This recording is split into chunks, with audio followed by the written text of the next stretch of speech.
You know, but away from that, what is the solution then? What can you and I do to try and safeguard ourselves? Afande Emiyan Kaima joins us, is a spokesperson of the Uganda Police Force. Good evening, Afande. Good evening, Joel, and good evening, everyone out there watching NTV. I was looking at your report, which you folks released yesterday. You talked about 25 cases. That was not inclusive of these 2 children who were abducted and found murdered. Of course, you're here to tell us. You say you're going to investigate and find out what happened. There was another case of a lady somewhere in Naluvule, Wakiso district. So my tally is 28. Your report indicated that 5 of those resulted in deaths, but my tally now shows 8. Yes. What's happening, Afande? What are you people finding? I know what's happening is giving a lot of headache to everyone, including us. We need to put it in perspective. We send our condolences to the families that have lost loved ones and live in fear. The fear of crime is a very bad thing. It's worse than even the crime that happens to us, because probably people out there feel insecure and not know who the next victim is. And you can see the apprehension when you engage with people. I was watching here. Out of the 28 cases, the 2 children that were found dead, for them, the likelihood of having kidnapped them with a motive of demanding for ransom does not feature, but nonetheless, it's a very bad. Do you know this for sure? Because you say you are yet to investigate and find out. Because they were abducted on Friday. No, it has not come out that they were asked for a ransom. But since 27th of March, when we found the body of the slain, of the kidnapped and brutally murdered Susan, those cases have come up. Out of those, when by yesterday, we had 5 cases that resulted into murders. Bodies were found, each of them in a peculiar way. But what is prominent again out of all those, there are those key suspects that we believe, strongly believe, that they had a hand in these murders. Some still at large have been apprehended. On Thursday last week, 8 suspects in the incident of the late Susan Magara appeared in court.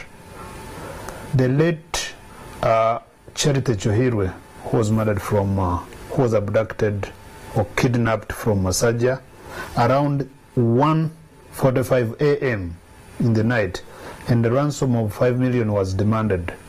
Finally, 8 o'clock, 8 in the morning, a body was found in Lokorongo and had a tag which either was meant to deflect.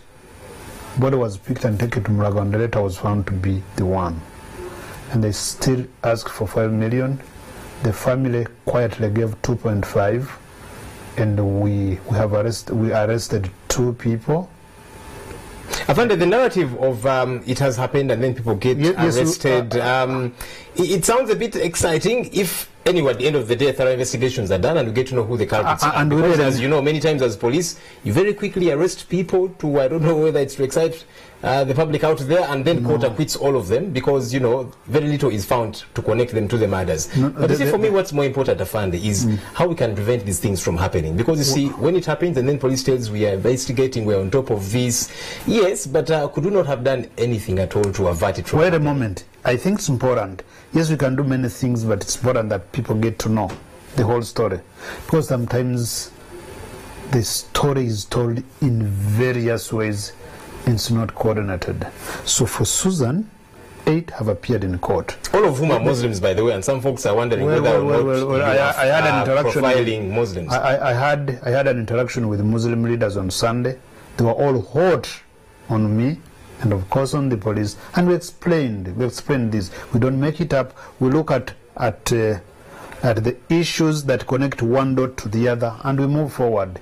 And the criminal justice system takes that because the English common law demands that you have evidence that connects a suspected criminal to the crime. It's a lot. Okay, Afande, what are the chances that these criminal elements are trying to capitalize on the weaknesses of police? Weaknesses because as police you are not on ground, and maybe it's not entirely your problem, you're very few in terms of numbers, but then competences to do investigations and so on, and many folks think criminals are capitalizing on your weaknesses.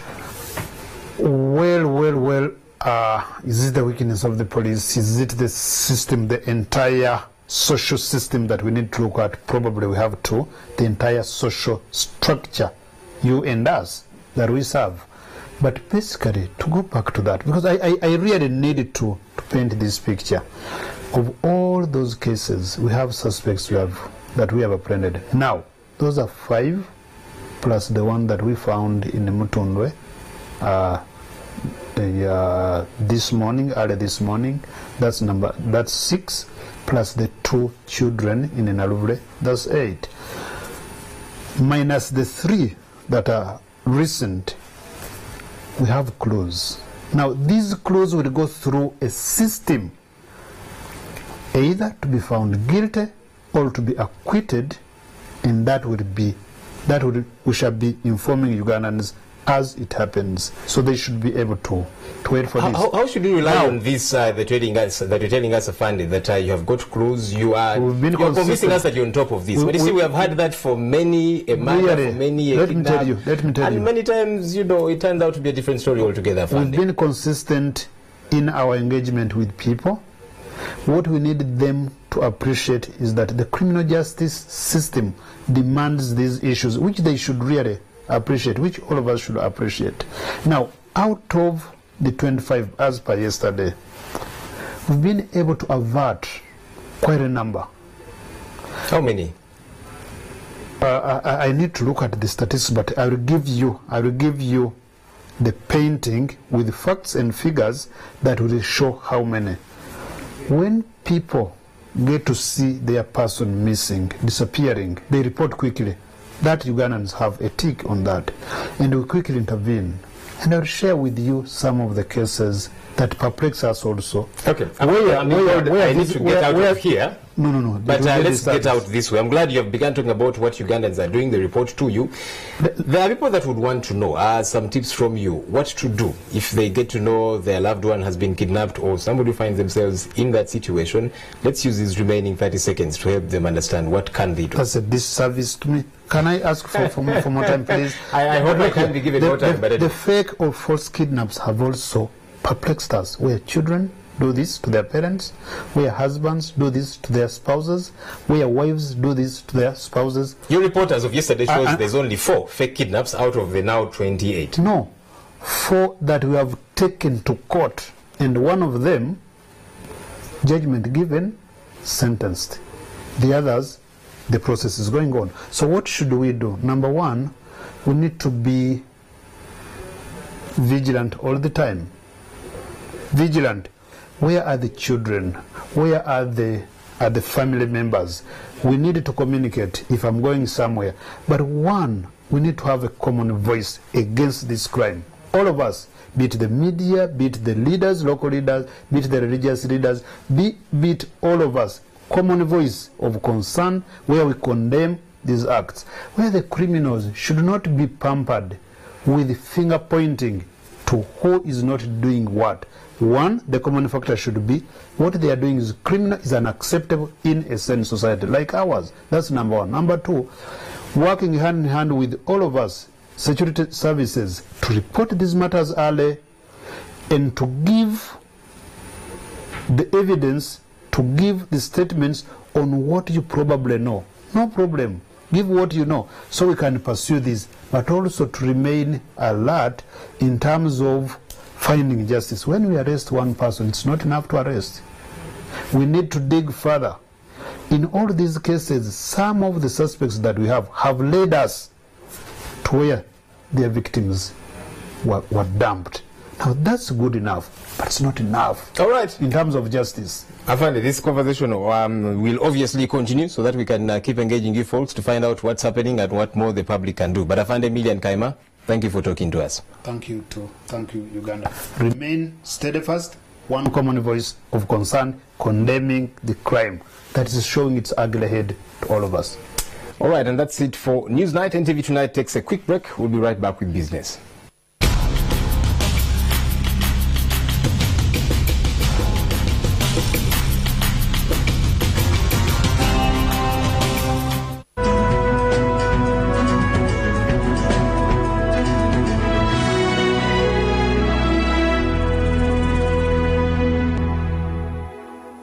Do you send or receive money through the mobile money platform?